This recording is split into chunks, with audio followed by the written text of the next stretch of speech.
Ya, Assalamualaikum dan selamat sejahtera. Berjumpa lagi kita pada hari ini di bawah tajuk Reka Bentuk Makanan. Pada hari ini kita akan membincangkan tentang penggunaan alatan dan perkakasan dalam proses penyediaan reka bentuk makanan. Saya percaya setiap daripada kamu pernah menggunakan alatan-alatan di dapur untuk memasak. Baik, tahukah kamu bahawa alatan yang diciptakan ini adalah untuk memudahkan dan menyelesaikan masalah dan setiap alatan yang telah dicipta mempunyai fungsinya yang tersendiri. Baik, jenis-jenis alatan yang digunakan terbahagi kepada 4, iaitu yang pertama alatan memotong, kedua alatan membentuk, ketiga alatan menghias dan keempat alatan menghidang. Baik, sekarang kita tengok satu persatu alatan-alatan tersebut. Yang pertama adalah alatan memotong. Alatan memotong yang pertama yang kita akan belajar adalah pisau tukang masak. Pisau ini mempunyai pelbagai fungsi. Dia boleh memotong apa sahaja bahan dan makanan yang di dapur. Bentuk pisau ini permukaannya rata dan melengkung di bahagian hujung. Kemudian, yang kedua, pisau bergerigi digunakan untuk memotong bahan-bahan yang lembut dan mempunyai kulit yang keras. Contohnya seperti roti. Bentuk pisau ini panjang, mendatar dan mempunyai gerigi-gerigi seperti gergaji di bahagian matanya. Baik, seterusnya, pisau penyisir digunakan untuk memisahkan daging daripada tulangnya, membuang urat, lemak pada daging dan memisahkan isi daripada tulang. Ciri-ciri dia mempunyai, dia melengkung dan mengecil di bahagian hujung. Seterusnya, pisau paring digunakan untuk memotong buah-buahan, sayur-sayuran, keju dan juga mengupas bawang. Ia mempunyai bentuk yang sama dengan pisau tukang masak tetapi ukurannya lebih kecil. Dia melengkung di bahagian hujung. Baik, seterusnya pisau bulan sabit. Okey, kamu pernah nampak tak pisau macam ni? Okey, ia digunakan untuk memotong halus herba dan sayur-sayuran. Pisau ini diperbuat daripada keluli tahan karat. Ia berbentuk melengkung seperti bulan sabit serta mempunyai dua pemegang untuk kita pegang. Ini semasa potong bahan-bahan ya. Baik, seterusnya pisau pengupas digunakan untuk memotong kulit sayur-sayuran dan juga buah-buahan. Ia mudah digunakan kerana kecil dan ringan. Bentuk matanya seperti pisau pencukur. Baik, seterusnya kita pergi tengok yang kedua, alatan membentuk dan mengukir.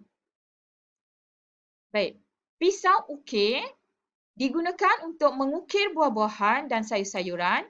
Pisau ini ringan dan bersaiz sangat kecil. Bentuknya kecil, pendek dan melengkung serta mempunyai bentuk yang pelbagai.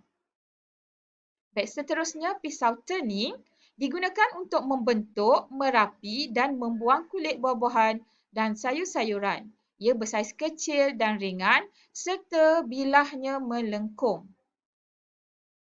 Baik, seterusnya parisian atau perisian skop digunakan untuk mendapatkan bentuk bulat pada makanan, buah-buahan dan sayur-sayuran.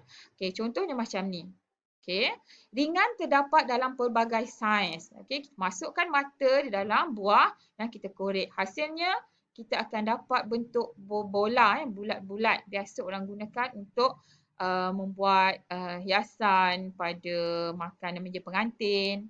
Baik, seterusnya penerap ataupun cutter digunakan untuk membentuk dough, sayur-sayuran berubi dan juga buah-buahan.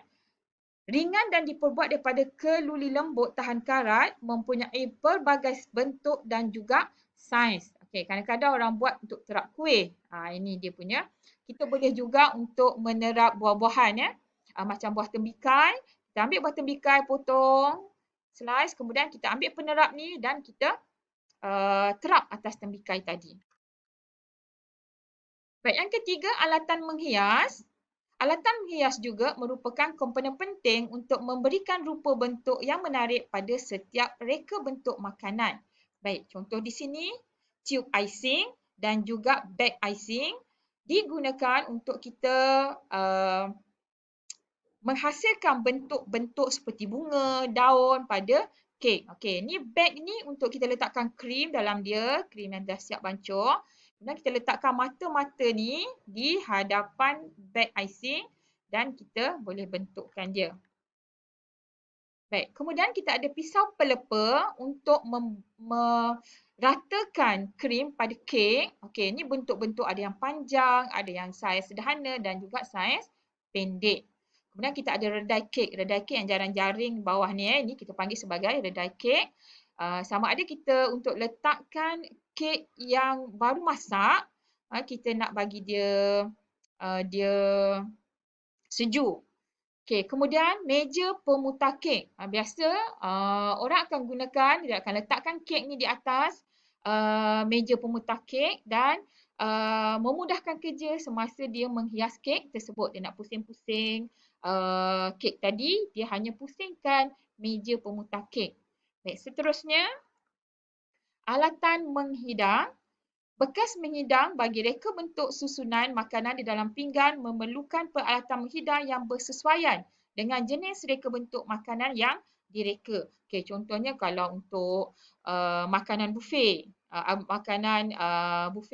kita letak dalam bekas-bekas yang sesuai yang dapat menarik perhatian. Okey, kalau makan seseorang, ini alatan-alatan yang digunakan semasa menghidang.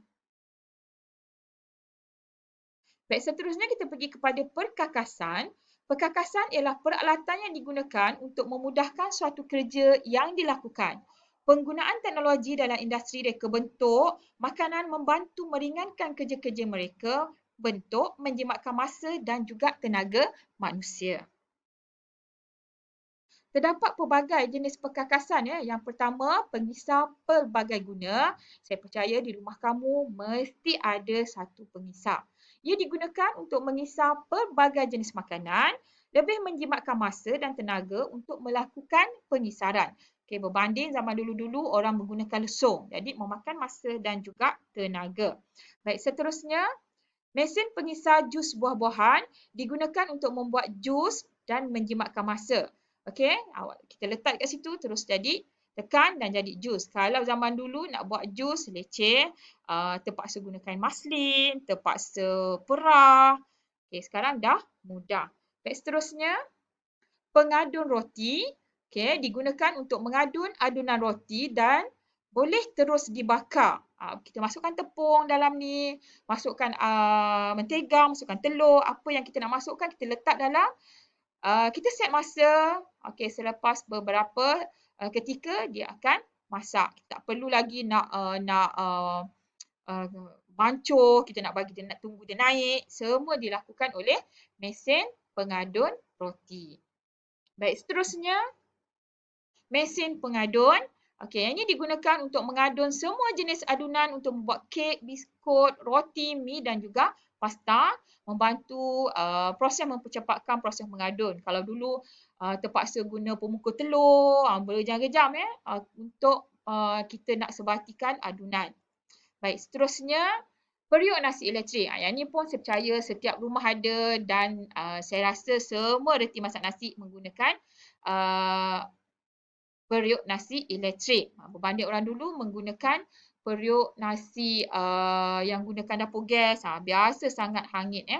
Baik, seterusnya ketuhar elektrik digunakan untuk membakar makanan, lebih menjimatkan masa dan tenaga. Dan bila kita gunakan ketuhar elektrik ni kita boleh tinggal. Dan ayam yang kita masak tadi akan masak rata dan mudah kita tak perlu nak tunggu. Kalau kita bakar biasa tu kita sentiasa kena ada depan masakan kita, kalau tidak, kalau kita tinggalkan dia akan hangit. Baik, seterusnya pengukus elektrik digunakan untuk mengukus makanan. Kebersihan makanan menggunakan pengukus ini adalah lebih terjamin dan jangka masa memasaknya adalah lebih pendek.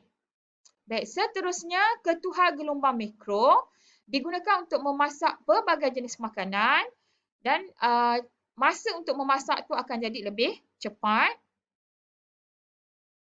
Baik, itu saja untuk hari ini. Okey, kita jumpa lagi di akhir nanti. Kemudian saya akan bagi latihan pada kamu berdasarkan tajuk-tajuk yang telah saya terangkan tadi. Dan terima kasih.